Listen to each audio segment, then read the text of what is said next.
ನಮಸ್ಕಾರ ಸ್ನೇಹಿತರೆ, ಡಿಜಿಟಲ್ ಕನ್ನಡಿಗ ಚಾನೆಲ್ಗೆ ನಿಮ್ಮೆಲ್ಲರಿಗೂ ಆತ್ಮೀಯ ಸ್ವಾಗತ. ನಾನು ನಿಮ್ಮ ಬಸವರಾಜ. ಇಂದು ಮೇ 8 ಶುಕ್ರವಾರ. ಗೃಹಲಕ್ಷ್ಮಿ ಯೋಜನೆಯ ಹಣಕ್ಕಾಗಿ ಕಾಯ್ತಾ ಇರೋ ರಾಜ್ಯದ ಕೋಟ್ಯಾಂತರ ಮಹಿಳೆಯರಿಗೆ ಇವತ್ತು ಒಂದು ದೊಡ್ಡ ಅಪ್ಡೇಟ್ ಇದೆ. ಸಚಿವೆ ಲಕ್ಷ್ಮೀ ಹೆಬ್ಬಾಳ್ಕರ್ ಮತ್ತು ಸಿಎಂ ಸಿದ್ದರಾಮಯ್ಯನವರು ಹಣ ಬಿಡುಗಡೆಯ ಪ್ರಕ್ರಿಯೆಯನ್ನು ವೇಗಗೊಳಿಸೋಕೆ ಅಧಿಕಾರಿಗಳಿಗೆ ಸೂಚನೆ ಕೊಟ್ಟಿದ್ದಾರೆ. ಇದರ ಫಲವಾಗಿ ಇವತ್ತು ರಾಜ್ಯದ ವಿವಿಧ ಜಿಲ್ಲೆಗಳ ಮಹಿಳೆಯರ ಖಾತೆಗೆ ಹಣ ಜಮೆಯಾಗೋ ಪ್ರಕ್ರಿಯೆ ಭರ್ಜರಿಯಾಗಿ ನಡೀತಾ ಇದೆ.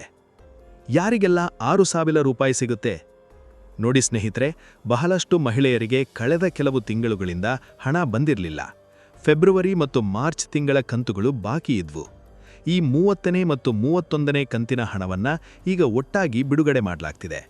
ಅಂದರೆ ಬಹಳಷ್ಟು ಮಹಿಳೆಯರ ಖಾತೆಗೆ ಇವತ್ತು ಏಕಕಾಲಕ್ಕೆ 4,000ದಿಂದ 6,000 ರೂಪಾಯಿವರೆಗೂ ಹಣ ಜಮೆಯಾಗೋ ಸಾಧ್ಯತೆ ಇದೆ.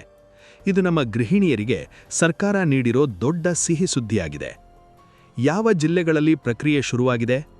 ಈ ಹಣ ವರ್ಗಾವಣೆಯು ರಾಜ್ಯದ ಎಲ್ಲ 31 ಜಿಲ್ಲೆಗಳಲ್ಲಿ ಹಂತ ಹಂತವಾಗಿ ನಡೀತಾ ಇದೆ.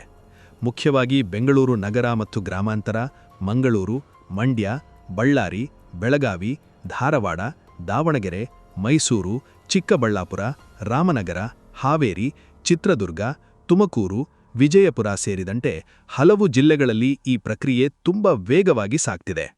ಒಂದು ವೇಳೆ ನಿಮ್ಮ ಜಿಲ್ಲೆಯ ಹೆಸರು ಇಲ್ಲಿಲ್ದಿದ್ರೂ ಗಾಬರಿ ಪಡಬೇಡಿ. ಎಲ್ಲ ಜಿಲ್ಲೆಗಳಿಗೂ ಹಣ ಬಿಡುಗಡೆಗೆ ಅನುಮೋದನೆ ಸಿಕ್ಕಿದೆ. ಹಣ ಬರದಿದ್ರೆ ಈ ಕೆಲಸ ತಕ್ಷಣ ಮಾಡಿ. ಕೆಲವರು ಕೇಳ್ತಾರೆ, ನಮ್ಮ ಸ್ಟೇಟಸ್ ಮಂಜೂರಾಗಿದೆ ಅಂತ ತೋರಿಸ್ತಾ ಇದೆ, ಆದರೂ ಹಣ ಬಂದಿಲ್ಲ ಅಂತ. ಇದಕ್ಕೆ ಮುಖ್ಯ ಕಾರಣ ನಿಮ್ಮ ಆಧಾರ್ ಕಾರ್ಡ್ ಮತ್ತು ಬ್ಯಾಂಕ್ ಖಾತೆ ನಡುವಿನ ಲಿಂಕ್ ಸಮಸ್ಯೆ ಆಗಿರಬಹುದು. ನಿಮ್ಮ ಬ್ಯಾಂಕ್ ಖಾತೆಗೆ NPCI ಮ್ಯಾಪಿಂಗ್ ಮತ್ತು ಆಧಾರ್ ಸೀಡಿಂಗ್ ಆಗಿದೆಯಾ ಅಂತ ಒಮ್ಮೆ ಚೆಕ್ ಮಾಡ್ಕೊಳ್ಳಿ. ಇದಾಗದೇ ಇದ್ರೆ ಸರ್ಕಾರ ಹಣ ಹಾಕಿದ್ರೂ ನಿಮ್ಮ ಕೈ ಸೇರಲ್ಲ. ಹಾಗಾಗಿ ಕೂಡಲೇ ಬ್ಯಾಂಕಿಗೆ ಹೋಗಿ ಇದನ್ನು ಸರಿಪಡಿಸ್ಕೊಳ್ಳಿ. ಆಗ ಬಾಕಿ ಇರೋ ಎಲ್ಲ ಹಣ ಒಟ್ಟಿಗೆ ಬರುತ್ತೆ. ಅನ್ನಭಾಗ್ಯ ಯೋಜನೆಯ ಹಣ ಕೂಡ ಜಮಾ.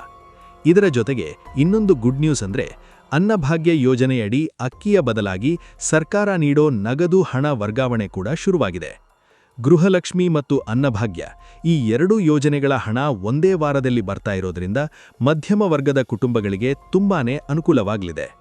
ನೋಡಿದ್ರಲ್ಲ ಸ್ನೇಹಿತರೆ, ಇವತ್ತಿನ ಗೃಹಲಕ್ಷ್ಮಿ ಅಪ್ಡೇಟ್ ಇದು. ನಿಮಗೆ ಈಗಾಗಲೇ ಹಣ ಬಂದಿದ್ರೆ ಅಥವಾ ಪೆಂಡಿಂಗ್ ಇದ್ರೆ ನಿಮ್ಮ ಜಿಲ್ಲೆಯ ಹೆಸರನ್ನ ಕಾಮೆಂಟ್ ಮಾಡಿ ತಿಳಿಸಿ. ಈ ಮಾಹಿತಿ ನಿಮ್ಮ ಮನೆಯ ಮಹಿಳೆಯರಿಗೂ ಶೇರ್ ಮಾಡಿ. ಈ ವಿಡಿಯೋ ಇಷ್ಟ ಆಗಿದ್ರೆ ಲೈಕ್ ಮಾಡಿ ಮತ್ತು ನಮ್ಮ ಡಿಜಿಟಲ್ ಕನ್ನಡಿಗ ಚಾನೆಲ್ಗೆ ಮರೆಯದೆ ಸಬ್ಸ್ಕ್ರೈಬ್ ಆಗಿ.